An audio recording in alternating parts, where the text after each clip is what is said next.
As we were wrapping up the course, we thought it would be a good idea to show a combined view of how the layers we've been studying in this course can be applied to a real-world example. The fact of the matter is that models are not protocols, meaning that while, for example, the OSI model may break it up into 7 different layers, oftentimes applications like web browsers will perform the function of several upper layers together, as we've discussed. And here's what I mean. If we take the TCP IP stack as compared to the OSI model, and we think through an example of using a web browser to access a website, we can try to look at it this way, even if it is a little bit of a generalization.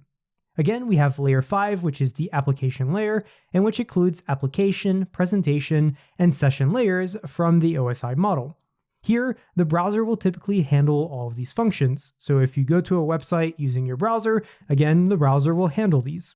And then we have layer 4, which is the transport layer, and here the operating system typically handles transport layer tasks. And so for example, the browser here would work with the operating system to ask TCP to assign it a port to use.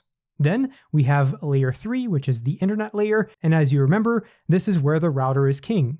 Next we have layer 2, which is the data link layer, and this is where the switches operate.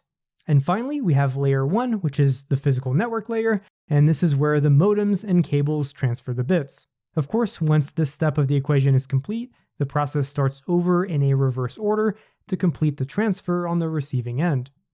Now again, keep in mind that this is a generalization and that some applications will behave differently, but we wanted to give you a visual representation to help tie together concepts into practice. So we hope that this summary was helpful in doing that, and you may now complete this lesson and move on to the next.